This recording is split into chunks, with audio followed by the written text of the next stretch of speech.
खींचे खींचे रहते हो क्यों, ध्यान किसका है? जरा बताओ तो ये इम्तिहान किसका है? हमें भुला दो, हमें भुला दो, मगर ये तो याद ही होगा उस नई सड़क पे पुराना मकान किसका है? एक मुखिया जी तो हमारे ऐसे ही जानना पहचान मैं तेरा मेहमान वाली कहानी हो गई, ला करके पूरा खोल करके दिखा रहे हैं हमने कब्र में। दोस्तों, हमारे प्रिय मित्र आदित्य रंजन सर के इस स्टेटमेंट को सुनकर मुझे एक लाइन याद आ गया। तो सर आपके लिए है, खींचे खींचे रहते हो क्यों, ध्यान किसका है? जरा बताओ तो ये इम्तिहान किसका है? हमें भुला दो, हमें भुला दो, मगर ये तो याद ही होगा उस नई सड़क पे पुराना मकान किसका है? अभी ये कुछ दिन पहले ना मिल के गए हमसे, और मिलकर जाने के बाद भी जान पहचान नहीं हुई। वाह रे वाह। नमस्कार साथियों, आज मैं द इंड करने वाला हूं इस कंट्रोवर्सी को इसी वीडियो के साथ। हाँ, अगर किसी की इच्छा होगी आगे तो जारी रहेगी, वरना मैं अपने तरफ से यहीं पर इसको खत्म करूंगा। सबसे पहले ये जो कंट्रोवर्सी शुरू हुआ पेपर एनालिसिस को लेकर, रेलवे का एग्जाम हुआ, पेपर एनालिसिस टीचरों ने कराना शुरू कर दिया। मैंने एनालिसिस नहीं कराया था, हमारी 7 बजे थी, आपने देखा भी था, लाइव इवेंट लगा हुआ था। लेकिन 7 बजे से पहले रेलवे का नोटिफिकेशन आ गया कि एनालिसिस नहीं कराना है।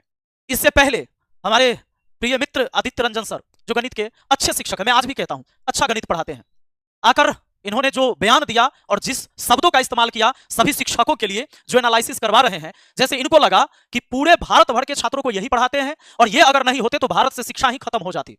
इनके जो शब्द थे, मैं 5 टॉपिक पर बात करूंगा इनके। सबसे पहला, इन्होंने कहा कि अगर कोई टीचर एनालिसिस करा रहा है तो उधेड़ दो वहीं पे, याद रखना तुमसे टीचर है। मेरा जवाब इन बच्चों से भी आया, तुम लोग सो कहां रहे हो ये बताओ? अगर कोई टीचर एनालिसिस करा रहा है उधेड़ दो उसको वहीं पे। मैं बिहार से हूं, ये भी बिहार से हैं, ये दिल्ली में पढ़ाते हैं। उधेड़ देना, टीचर को उधेड़ देने का मतलब आप लोग भली भांति समझते होंगे, यानी जाओ उसको गाली दो। एक शिक्षक अपने छात्रों को यह सिखाता है कि शिक्षक अगर कोई एनालिसिस करवा रहा है तो उधेड़ दो। जैसा कि आपको पता है कि इतने दिनों से, सालों साल से जो भी एग्जाम होते रहे हैं, अभी तक हर टीचर एनालिसिस करवाते थे और बच्चों को भी एनालिसिस चाहिए था। आप पढ़ते इसलिए हम पढ़ाते, आप नहीं पढ़ेंगे तो हम पढ़ाएंगे किसे? ऐसा नहीं था कि एनालिसिस की जरूरत छात्रों को नहीं था। अगर ये बात थी एनालिसिस बंद करने की, तो जैसे ही रेलवे नोटिफिकेशन देता है एग्जाम के लिए, वैकेंसी के लिए, सेंटर के लिए, तो इसको एनालिसिस के लिए भी रेलवे को एक नोटिफिकेशन देना चाहिए था, जो अभी दिया। इसको पहले ही दे देना चाहिए था। और जो महानुभाव ये कह रहे थे कि जो शिक्षक एनालिसिस करवाता है उसको जाके उधेड़ दो, तुम कहां सोए हुए हो? तो मैं यही कहना चाहता था कि अभी तो 9 सितंबर तक जो एग्जाम हुआ था यूपी कांस्टेबल का, उसमें यही एनालिसिस करवा रहे थे, तो क्या बच्चे इनको भी उधेड़ देते? ये ठीक रहता? ये सबको गाली सुनवाना चाहते तो क्या ये भी सुनने के लिए तैयार हैं? तो इस तरह के अमर्यादित शब्दों का इस्तेमाल करना सभी शिक्षकों के लिए, मैं तो सीधी सी बात कहा मैंने कि आप टीचर अच्छा हो सकते हैं, आप गणित अच्छा जानते हैं, अच्छा पढ़ा सकते हैं, व्यक्ति अच्छा नहीं हो सकते, क्योंकि आपके अंदर जो अहंकार है, आपके अंदर जो घमंड है, आप अपने से बड़े बड़े सीनियर शिक्षकों को भी आपने बुझा नहीं है, और आपने ऐसे बदतमीजी से पेश आए हैं कई सालों से, मैं देखते आ रहा हूं आपको। हम और हमारे और आपसे ना बड़े बड़े शिक्षक हैं इस भारतवर्ष में, कई सारे शिक्षक ऐसे पैदा लिए कि हम लोग तो किसी खेत की मूली नहीं उनके सामने। नहीं, आप हैं अभी भी यूट्यूब पर हमसे और आपसे बहुत बेहतर पढ़ाने वाले शिक्षक हैं, जो हमसे बड़े भी हैं, उम्र में भी बड़े हैं, नॉलेज में भी बड़े हैं, तरीका भी उनके अच्छे पढ़ाने का, जिनसे आप पढ़ के आज पढ़ाते हैं ना, जिनसे पढ़ के आपने एग्जाम क्रैक किया ना, उनको भी आपने नहीं छोड़ा। तो ऐसी हालत है आपकी सर, ये शोभा नहीं देता है। अगर इस तरह के आप शब्द का इस्तेमाल करते, इस बात से दिक्कत हुआ। अरे हमारा इतना लापरवाह शिक्षक का कोई है ही नहीं है यूट्यूब पर। मैं 3 साल पहले मुखिया बन गया, उसके बाद तो मैं पढ़ाना, बच्चों को भी पता है कि मैं कब आया कब गया, इनको नहीं पता चला। मैं लगातार रहा ही नहीं, मैंने एनालिसिस भी नहीं कराया था, हमारा तो 7 बजे था। लेकिन किसी भी शिक्षक के लिए आप ऐसे शब्द का इस्तेमाल करेंगे तो मैं इसके खिलाफ हूं। आप कहते हैं चैनल के चक्कर में, व्यूज के चक्कर में सब आ जाते हैं एनालिसिस करवाने। आपने कहा कि 10 दिन भी कोई यूट्यूब पे नहीं पढ़ाता है और कोर्स बेचने के लिए और किताब बेचने के लिए आ जाता है। कोई पढ़ाता है या नहीं पढ़ाता है? बच्चों को पता है कि किनका कोर्स खरीदना है, किनका नहीं खरीदना है, किसका किताब खरीदना है। आप बेहतर करते हैं, आप अपने बारे में बताइए। सब खराब कर रहा है और आप ही बेहतर कर रहे हैं, यह कैसे संभव है? आप ही सबसे बेहतर हैं, ये आपको कहने की क्या जरूरत है? और अगर आप ये कह रहे हैं, इसका सीधा मतलब है, आप जरा सोच के देखिए कि एक शिक्षक होकर ये शब्द का आप इस्तेमाल करते हैं, जो कि बिल्कुल मुझे नहीं लगता कि ये जायज है। और जो बच्चे समझते हैं, कुछ लोग समझते हैं कि मैं टीआरपी के लिए, मैं व्यू के लिए ऐसा कर रहा हूं, तो पहली मेरी बात सुन लो भाई।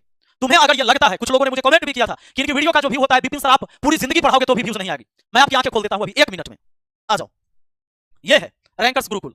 यह चैनल 16 जुलाई 2017 को बना था और हमारा चैनल 19 अगस्त 2017 को, यानी जुलाई के बाद अगस्त होता है, अगले महीना, लगभग 1 महीने का अंतर है। इनकी व्यू है 54,67,77,426, यानी 54 करोड़ प्लस। हमारी व्यूज देख लो, 57 करोड़ 66,41,991। 54 करोड़ और 57 करोड़ में लगभग 3 करोड़ का अंतर आता है। 3 करोड़ ज्यादा व्यूज है। 1 महीने बाद मेरा चैनल बना था। पूरे 13 लोग पढ़ाते हैं अकेला। मैं आपको बता दूं, 3.81 मिलियन सब्सक्राइबर हैं इनके, और इन्होंने 5300 वीडियो डाला तब उतने व्यूज कमाए। 5.55 मिलियन सब्सक्राइबर है हमारे मैथमस्ती का, 2900 ही सिर्फ वीडियो बनाया था। क्योंकि 3 साल से मैं सच में पूरे वो लगन से मैंने यूट्यूब पढ़ाई नहीं, मैंने पढ़ाया नहीं, क्योंकि कई सारे कामों में उलझ गया था। लेकिन अब मैं कहता हूं, अब यह बतवा पर अब लगातार होगा क्लास, लगातार पढ़ाई होगा। लगाइए जितना ताकत, दिखाते हैं। जिन जिन लोगों ने मुझे कमेंट किया था कि उनकी एक वीडियो के व्यू से तुम्हारी पूरी जिंदगी का व्यू है, और तुमको दिखाते हैं, अंधभक्त बने फिरते हो। इनकी पॉपुलर वीडियो जो है अभी तक 9.8 मिलियन व्यूज कमाई है। हमारी जो पॉपुलर वीडियो है 11 मिलियन व्यूज कमाई है। तो आंखें खोलो और गौर से देखो और सुनो। और आगे की मैं बात बता दूं। आगे इन्होंने कहा, जब पिछली वीडियो का मैंने रिप्लाई दिया था, पैसा कमाना उद्देश्य नहीं है हमारा, यह आदित्य रंजन सर का है। स्टेटमेंट। पैसा कमाना हमारा उद्देश्य नहीं। 200 रुपए में लोग ला करके अपना मैथ्स का कोर्स लॉन्च कर रहे हैं, हम भी कर सकते थे, लाखों करोड़ रुपए हम भी कमा सकते थे। सुनिए, मैं कहता हूं पैसा कमाना मेरा उद्देश्य है। अगर मेरे पैसा कमाने से किसी का नुकसान नहीं हो रहा है तो मैं पैसा कमाऊंगा। पैसा से हमारा बहुत लगाव है, ताकि हमको पता है कि हमारा दवाई, रोटी, कपड़ा, घर, मकान सब कुछ चाहिए, जीवन जीने के लिए मेरे परिवार को भी चाहिए, तो हमको पैसा की जरूरत है। और पैसा अगर नहीं आता तो ये काम हम नहीं करते रहते। और मुझे ये भी पता है कि जो ये वीडियो देख रहे हैं ना, जो नौकरी की तैयारी कर रहे हैं, वो भी इसलिए कर रहे हैं कि उनको पैसा चाहिए। फ्री में काम करना होता तो ये भी नहीं करते। लेकिन आपका पैसा कमाना उद्देश्य नहीं है। आइए मैं आपको दूसरा रूप दिखाता हूं। आप एक तरफ तो कहते हैं कि अगर मैं चाहता तो 200 रुपए का कोर्स मैं भी ला के करोड़ों रुपया कमा सकता था। तो आइए जरा वीडियो को देखिए। भाई इस बैच की जो फीस है वो 699 रुपए है, लेकिन ये मात्र 2 दिनों के लिए है और इसके बाद इसकी फीस बढ़ जाएगी। तो क्या ये 699, 799, 1000 और 1200 के कोर्स से पैसा नहीं कमाया जाता है? मैं कमाता हूं, मैं कहता हूं, मुझे दाएं बाएं करने की जरूरत नहीं है। मुझे पैसा नहीं मिलेगा, पढ़ाई भी नहीं करेंगे, ये सही बात है। मैं क्यों आऊंगा? मुझे भी शौक है मैं अच्छे से सोऊं, अच्छे से आराम से घूमूं फिरूं, लेकिन पैसा कमाऊंगा तभी घूमूं फिर सकता हूं। इसलिए अपने जीवन को जीने के लिए पैसा कमाना जरूरी है। अगर कोई व्यक्ति पढ़ा लिखा होकर ये कहता है कि मुझे पैसा कमाने का उद्देश्य नहीं है, तो समझ लीजिए वो देश के लिए भी खतरा है।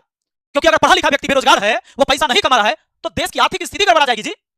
हम सरकार को जीएसटी देते हैं, हम सरकार को टैक्स देते हैं, उसी से फिर बजट बनता है, देश में विकास का काम होता है। अगर पढ़ा लिखा व्यक्ति अगर ये कहे कि मेरा पैसा कमाना उद्देश्य नहीं है, देश के लिए भी खतरा है। आगे आ जाइए। मैं एक बात और कह देना चाहता हूं, सबसे बड़ी बात, जब तक आपको याद होगा जो आज कह रहे हैं ना कि मैं रेलवे वाले बच्चों के लिए सोच रहा हूं, जब तक रेलवे ने कैलेंडर जारी नहीं किया था ना दोस्तों, ये शिक्षक कभी रेलवे वाले बच्चों को नहीं पढ़ाते थे। ये लोग सिर्फ एसएससी का, क्योंकि एसएससी का कैलेंडर जारी था, उसके वैकेंसी फिक्स थे, उसके एग्जाम फिक्स थे, सब कुछ पता चलता था, तो कमाई होती थी। लेकिन रेलवे का कोई अते पता न रहता था वैकेंसी 4 साल पढ़ाएगा कि 5 साल पढ़ाएगा कि 2 साल पढ़ाएगा। छात्रों ने लड़ा, शिक्षकों ने लड़ा, और जब ये सारी चीजें शुरू हो गई, रेलवे ने कैलेंडर जारी कर दिया, तब ये लोग रेलवे के एग्जाम की तरफ इंटर मारते हैं और ये सबको गलत कहते हैं। अगर पेपर एनालिसिस गलत है, रेलवे ने नोटिफिकेशन निकाल दिया, कोई नहीं कराएगा। लेकिन आप कहने वाले कौन होते हैं कि जो एनालिसिस करवा रहा था उसको जाके उधेड़ दो। अगर शिक्षक के ऐसे शब्द हैं तो ऐसे शिक्षक के मैं हमेशा खिलाफ हूं। और मुझे ये पता है आपसे बड़े बड़े शिक्षक इस यूट्यूब पर हैं, हम लोग उनके सामने कुछ नहीं है और लोग पढ़ा रहे हैं, लेकिन ऐसे शब्दों का इस्तेमाल नहीं करते हैं। आप पढ़ाते अच्छा है, लेकिन मैंने कहा ऐसे शब्द सुन के कोई नहीं कह सकता कि आप एक इंसान अच्छे, और शिक्षक को ऐसे शब्द का इस्तेमाल नहीं करना चाहिए था बाकी के लिए। और दूसरी चीज, छात्र को सीखना भी चाहिए तो सिर्फ आपसे गणित, इसके अलावा आपसे कुछ सीखने लायक नहीं है। अगर कंट्रोवर्सी आगे जारी रही तो हम तैयार रहते हैं एनी टाइम।